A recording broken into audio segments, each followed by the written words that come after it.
Sura hii ya Mama Tabitha Mukami Karanja, mkurugenzi mkuu wa kampuni ya kutengeneza mvinyo ya Keroshe, inatambulika miongoni mwa Wakenya wengi kutokana na ari yake ya kutafuta soko la bidhaa wanazotengeneza katika mazingira ya ushindani mkubwa kutoka mibabe wa utengenezaji pombe humu nchini.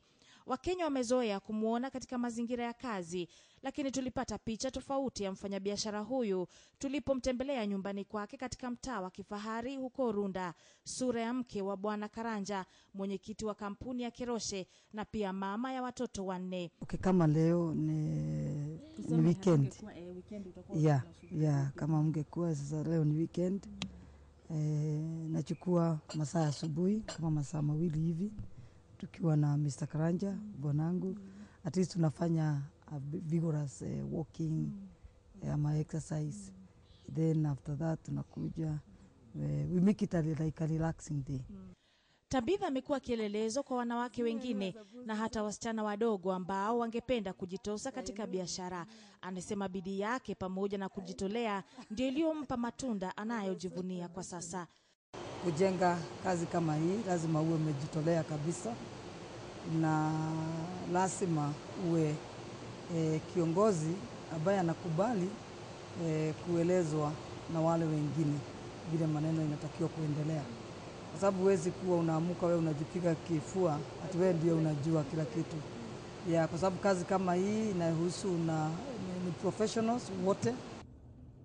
Tulifika katika makao haya masaa ya asubuhi, ikiwa ni siku ya Jumamosi, ndio siku angalau Tabitha na jamii yake hupumzika. Wakiwa na mumewe wakishiriki kikombe cha chai, Tabitha anasema kuwa wanajaribu sana wasizungumze mambo ya kikazi nyumbani, kwani wanafanya kazi pamoja. Hivyo mengi ambayo utawasikia wakizungumza ni kuhusu maisha ya kawaida. Lakini tunajaribu at least usiwe the whole day tunaongea maneno ya kazi. At least jioni tukiva lunch kama watoto wako tunajaribu kuwa na family dinner jioni. Yes. Tabitha aliyetimiza miaka 47 ya kuzaliwa mwezi mmoja uliopita anazungumzia maisha ya ndoa kwa tabasamu kuu, hasa kumbukumbu za kuchumbiana na mumewe aliyeishi naye kwa miaka 27 zikimjia kwa haraka. Lakini sasa mkikaa pamoja ndio unaona ile uzuri sasa hiyo mzee. Kwa sababu sasa mimi kama Mr. Karanja naweza sema kwa sababu bwana ndiye anaweza tu kufanya bibi awe atoe potential yake yote. Ni bwana tu anafanyaga bibi awe hivyo. Kwa sababu kila mama tuko sawa. Lakini vile mzee wako ukiingia aone your talent, your nini, anakusupport kwa hizo. Hiyo ndio inafanya. Kwa hivyo mimi naweza sema nimefurahia kwa ile support amenipatia. Tulikutana msichana na bwana tuko tumejuana sana, lakini wakati tulikutana mambo ya unajua mke wa mtu Mungu ndiye ameamua. Wakati tulikutana first time macho na damu zikaanza kupendana. Kwa hivyo mimi nikaona ni mrembo, alikuwa ametoka shule. Kwa hivyo nikaamua ni anaweza kuwa bibi, na nikamuuliza na akakubali. Akawa bibi sasa. Yes. Wamejaliwa wana 4. Hata hivyo hakuna ambaye tuliweza kumpata wakati wa ziara yetu. Pilka za kikazi zimembidi Bi Tabitha kuwa mwenye kusafiri kuelekea kwenye kiwanda chake cha pombe eneo la Naivasha. Anasema kuwa huu umekuwa ni mtindo kujiendesha kutoka Runda hadi Naivasha, kwani kama mkurugenzi mkuu lazima hakikishe kuwa kazi inakwenda sambamba. Watu nafikiri wameangalia, wameona vile nimekuwa kwa hii biashara miaka hiyo 13. Nimejaribu kupigana vile naweza kupigana, lakini sikupigana kwa ubaya, ni kutafuta at least space kwa hiyo soko.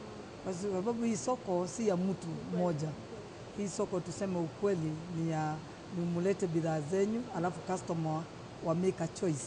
Mwaka 2008 kampuni ya Keroshe ilizindua pombe ya Summit, na uzinduzi huo kwa mama huyu uliashiria hatua nyingi ambazo amepiga, akidokeza kuwa mambo bado. Hana matatizo na kunywa bidhaa yake ambayo anagema, lakini unywaji wake kama anavyosema ni kwa uangalifu. Mimi na respect yeye. Yes. Na kile kimefanya tuendelee ya kwamba akiwa nyumbani tukiwa kazini tumekuwa tumeajiriwa na kampuni. Na sasa tuko kazini. Tukifika nyumbani mambo inabadilika. Sasa ni mama na bwana na mama na bibi na bwana wa nyumbani. Ndio maisha ya Tabitha Mukami Muigai Karanja. Kofia 3 anazovalia ya kuwa mkurugenzi, mama na mke, anajaribu kuzivaa vilivyo katika nyakati tofauti, na hilo analifanya na tabasamu kuu na kushukuru Mola kwa fursa ya maisha aliyopewa. Angugi, makala ya Darubini, KTN leo.